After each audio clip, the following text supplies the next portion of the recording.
ഇതണ്ട നമ്മുടെ വീട്ടുവളപ്പിലുള്ള അഗതിച്ചീര. ഇത് നമ്മൾ ഒരു ദിവസം ശിവഗിരി പോയപ്പോൾ അവിടെ നിന്ന് വാങ്ങിച്ചുകൊണ്ട് വന്നതാണ്. അപ്പോൾ അവിടെ ബോർഡിൽ കുറേ ഇതിൻ്റെ വിശേഷ ഗുണങ്ങളൊക്കെ എഴുതി വെച്ചിട്ടുണ്ടായിട്ടാ. അത് കണ്ടപ്പോഴാണ് നമ്മൾ ഇത് വാങ്ങിച്ച് നമ്മൾ വീട്ടിൽ കൊണ്ടുവന്ന് വെച്ച് നട്ടേ. പക്ഷേ നല്ല രീതിയിൽ തന്നെ ചീരച്ചെടിയാണെന്ന് വിചാരിച്ച് നട്ടാണ്. പക്ഷേ നല്ല വലിയ മരമായിട്ട് വളർന്നു വന്നിട്ടാ. അതിന് നമ്മൾ മെയിനായിട്ട് ജൈവവളങ്ങളൊക്കെയാണ് കാര്യങ്ങളൊക്കെ ഇട്ടേ. പിന്നെ ഇതിൻ്റെ ഔഷധ ഗുണങ്ങളെ പറ്റി അറിഞ്ഞപ്പോൾ വളരെയേറെ ഔഷധ ഗുണങ്ങളുള്ള ഒരു സസ്യമാണ് ഈ അഗതിച്ചീര. ഇതിൻ്റെ മെയിനായിട്ട് അഗസ്തിപ്പൂ എന്നാണ് ഇതിന് പറയണേ. ഇതിൻ്റെ പൂവും അതേപോലെ തന്നെ ഇതിൻ്റെ ഈ ഇലയാണ് ഇതിന് മെയിനായിട്ട് നമ്മൾ ഉപയോഗിക്കുന്നത്. പല പല അസുഖങ്ങൾക്കൊക്കെ മെയിൻ ഉത്തമ ഒരു ഉപാധി തന്നെയാണ് ഇത്. എന്ന് വെച്ചാൽ നമുക്ക് മനുഷ്യ ശരീരത്തിലുണ്ടാവുന്ന ചുമ, കഫക്കെട്ട്, മുറിവുണക്കുന്നതിന്, പിന്നെ കുടൽ സംബന്ധമായ പല പല അസുഖങ്ങൾക്കും ഇതിൻ്റെ ഈ പൂവ് വളരെ ഒരു ഉത്തമമാണ്. ഇതിനകത്ത് അതേപോലെ തന്നെ വിറ്റാമിൻ എ, ബി, പിന്നെ കാൽസ്യം, അയൺ, അങ്ങനെ പല വസ്തുക്കളും ഇതിനകത്ത് അടങ്ങിയിട്ടുണ്ട്. അപ്പോൾ നമ്മുടെ വീട്ടിൽ എന്തായാലും വെച്ച് പിടിപ്പിക്കേണ്ട ഒരു പ്രധാനപ്പെട്ട ഒരു ചീര തന്നെയാണ്. കണ്ടു കഴിഞ്ഞാൽ ഒരു വലിയ മരം പോലെ തോന്നും.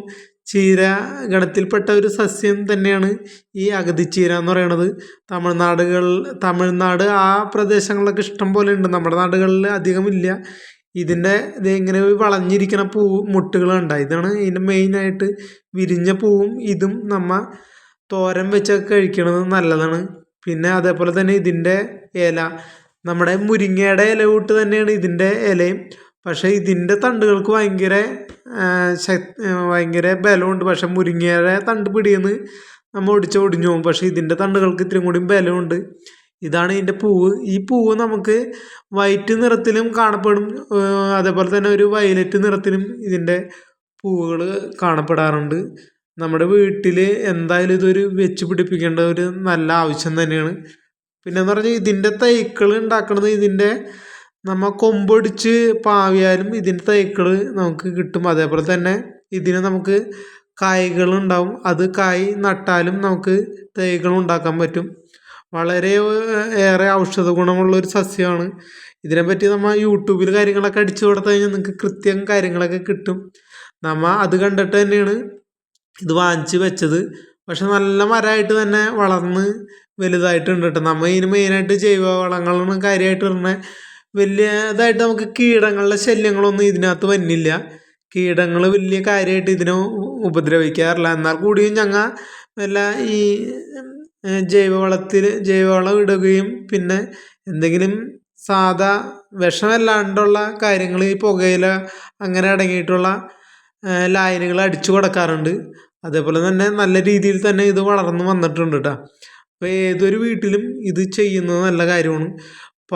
നമ്മൾ ഇതിൻ്റെ ഇല കാലത്ത് തന്നെ അരച്ച് കായത്തിൻ്റെ ഇത്തിരി പൊടിയും കാര്യങ്ങളൊക്കെ ഇട്ടിട്ട് മുഖത്തൊക്കെ തേക്കുകയാണെങ്കിൽ നല്ലൊരു ഗ്ലേസിങ്ങും, മുഖത്തിന് നല്ലൊരു തുടിപ്പും ഗ്ലേസിങ് കിട്ടും. നല്ലൊരു ഔഷധ ഗുണമുള്ള ഒരു സസ്യമാണ് ഈ അഗതിച്ചീര എന്ന് പറയുന്നത്. ഇതിൻ്റെ പൂക്കളുണ്ട്, നല്ല വൈറ്റ് പൂക്കളാണ്. എന്ന് വെച്ചാൽ ആ വൈറ്റ് നിറമുള്ള പൂവുണ്ട് നമ്മുടെ വീട്ടിലുള്ളത്. അതേപോലെ തന്നെ ഇതിൻ്റെ ഇളം തണ്ടുകൾ. മെയിനായിട്ട് ഇതിൻ്റെ ഇലയാണ് നമ്മൾ ഈ തോരൻ വെക്കാനൊക്കെ ഉപയോഗിക്കണേ. നല്ല തോരൻ വെച്ച് കഴിച്ചു കഴിഞ്ഞാൽ എല്ലാവർക്കും ഇഷ്ടപ്പെടും. അതേപോലെ തന്നെ ഇതിൻ്റെ മെയിനായിട്ടൊന്നും കളയാനൊന്നുമില്ല. എന്നാൽ കൂടി അതിൻ്റെ തണ്ടിൻ്റെ ഒരു ചെറിയ മുകളിലത്തെ ആ ഒരു ഇത് മാത്രമാണ് നമ്മൾ അരിഞ്ഞ് കളയണേ. നമ്മൾ ചെറുതാക്കി ഇങ്ങനെ മെയിനായിട്ട് അത് ക്ലീൻ ചെയ്ത് കഴുകിയെടുത്തിട്ട് മെയിനായിട്ട് നമ്മളിങ്ങനെ ചെറുതായിട്ട് അരിഞ്ഞാണ് നമ്മൾ തോരൻ വെക്കാൻ എടുക്കണേ. നല്ല ഒരു ഔഷധ ഗുണമുള്ള ഒരു സസ്യമാണ് ഈ അഗതിച്ചീര എന്ന് പറയുന്നത്. എല്ലാവരുടെയും വീട്ടുവളപ്പിൽ ഇത് വെച്ച് പിടിപ്പിക്കണത് നല്ലൊരു ഉത്തമ കാര്യമാണ്. നല്ല വെയിലേറുള്ള സ്ഥലത്ത് ഇത് വെക്കുകയാണെങ്കിൽ നല്ല രീതിയിൽ തന്നെ ഇതിന് വളർച്ച ഉണ്ടാവും. അത് നമ്മൾ മെയിനായിട്ട് ശ്രദ്ധിക്കേണ്ടതാണ്. അപ്പോൾ നല്ല വെയിലേറുള്ള സ്ഥലത്ത് വെക്കുകയാണെങ്കിൽ നല്ല രീതിയിൽ ഇത് വളരുകയും ഇതിൻ്റെ പൂവും ഇലയും എല്ലാ ദിവസവും കഴിക്കുന്നത് വയറ് സംബന്ധമായ എല്ലാ അസുഖങ്ങൾക്കും നല്ല കാര്യം തന്നെയാണ്. അതേപോലെ തന്നെ ഈ നമ്മുടെ ചീത്ത കൊളസ്ട്രോള് കുറയുകയും നല്ല കൊളസ്ട്രോള് കൂടുന്നതിനും ഇത് ഉത്തമ ഒരു ഉപാധി തന്നെയാണ്. ഏതൊരു രോഗത്തിനും നല്ലൊരു ഉപാധിയായിട്ടുള്ളൊരു സസ്യം തന്നെയാണ് ഈ അഗസ്ത്യച്ചീര. അതിൻ്റെ മെയിൻ വസ്തു എന്ന് പറഞ്ഞാൽ ഇതിൻ്റെ പൂവും ഇതിൻ്റെ ഇലയും തന്നെയാണ്. നിങ്ങൾ ഓരോരുത്തരും വീട്ടിലിങ്ങനെ തോരനും കാര്യങ്ങളൊക്കെ വെച്ച് കഴിച്ച് നോക്ക്. പല അസുഖങ്ങളും കുറഞ്ഞ് നമുക്ക് നല്ലൊരു നേട്ടം തന്നെ ഉണ്ടാവും. ഇത് വെച്ച് പിടിച്ച് കിട്ടാൻ ഇത്തിരി ബുദ്ധിമുട്ടാണെങ്കിലും അത് മര്യാദയ്ക്ക് പരിപാലിക്കുകയാണെങ്കിൽ നല്ല രീതിയിൽ തന്നെ ഇത് വളർന്നു വരികയും ചെയ്യും. നമ്മുടെ ഈ നാടുകളിലൊന്നും മെയിനായിട്ട് ഇത് കാണപ്പെടാറില്ല. തമിഴ്നാട് അങ്ങനെയുള്ള ഏരിയയിലാണ് ഇത് അവരുടെ മാർക്കറ്റിലും കാര്യങ്ങളിലൊക്കെ ഇത് വിൽക്കാൻ വേണ്ടി വെച്ചിട്ടുണ്ട്. അപ്പോൾ എല്ലാ ആൾക്കാരും ഇത് മെയിനായിട്ട് പിള്ളേർക്ക് ചെറിയ ചെറിയ കഫക്കെട്ട്, ചുമ, കഫക്കെട്ട്, മുറിവ് എന്നൊക്കെ സംഭവിക്കുകയാണെങ്കിലും ഇത് കൊടുക്കുകയാണെങ്കിൽ നല്ല രീതിയിൽ മാറിക്കിട്ടും. മുറിവ് വന്നു കഴിഞ്ഞാൽ ഇതിൻ്റെ ഇല ശരിക്കും ചതച്ച് പിഴിഞ്ഞിട്ട് ആ മുറിവിലേക്ക് ഒഴിച്ചു കൊടുക്കുകയാണെങ്കിൽ അതിൻ്റെ മുറിവ് കൃത്യമായി ഉണങ്ങി കിട്ടുകയും ചെയ്യും. ഇതേ അഗസ്ത്യച്ചീര, അതിൻ്റെ പൂവ് നമ്മ തോരൻ വെച്ചിട്ട് കഴിക്കണം കേട്ടോ. നല്ല ടേസ്റ്റാണ്. നിങ്ങൾ ഇത് എവിടെയെങ്കിലും കിട്ടുകയാണെങ്കിൽ അതിൻ്റെ പൂവ് വെച്ചിട്ട് തോരൻ വെച്ച് കഴിച്ചു നോക്ക്.